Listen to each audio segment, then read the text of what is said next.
एक रानी, एक योद्धा और एक मिसाल। ये है भारत की वीरांगना रानी लक्ष्मीबाई।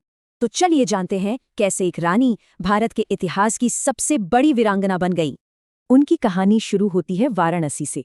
जन्म का नाम था मणिकर्णिका तांबे, पर सब उन्हें प्यार से मनु कहते थे। उनकी परवरिश उस जमाने की लड़कियों से बिल्कुल अलग थी। उन्होंने घुड़सवारी, तलवारबाजी और तीरंदाजी सीखी। महज 14 साल की उम्र में वो बनी झांसी की रानी और यहीं से उनकी जिंदगी ने एक नया मोड़ लिया।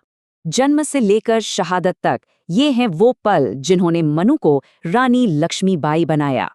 पर रानी बनने के बाद उनकी जिंदगी में एक बहुत बड़ा तूफान आने वाला था।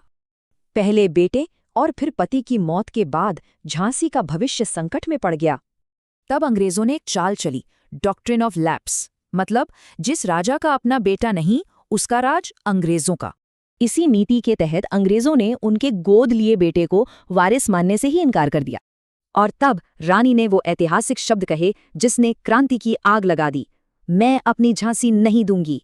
रानी का ये जवाब 1857 की क्रांति की सबसे बुलंद आवाजों में से एक बन गया।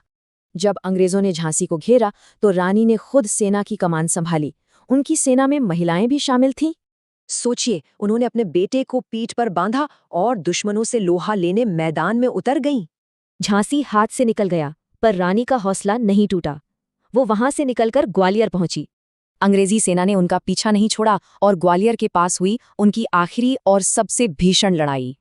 सिर्फ 29 साल की उम्र में वो देश के लिए शहीद हो गईं, लेकिन हमेशा के लिए अमर हो गईं। उनकी वीरता की कहानी सिर्फ भारत में ही नहीं, बल्कि उनके दुश्मनों के बीच भी मशहूर हो गई। उन्हें हराने वाले अंग्रेज जनरल ने कहा था वो सभी भारतीय नेताओं में सबसे खतरनाक थीं। और भारत में तो वो लोक कथाओं और कविताओं का हिस्सा बन गईं। खूब लड़ी मर्दानी वो तो झांसी वाली रानी थी। आज भी रानी लक्ष्मीबाई हिम्मत, देश प्रेम और महिला शक्ति की सबसे बड़ी मिसाल है। उनकी जिंदगी हमें बताती है कि असली हीरो वो है जो अपने लोगों और अपने हक के लिए खड़ा हो। उनकी कहानी एक सवाल छोड़ जाती है, मुश्किल हालात में भी किन उसूलों के लिए लड़ना जरूरी है।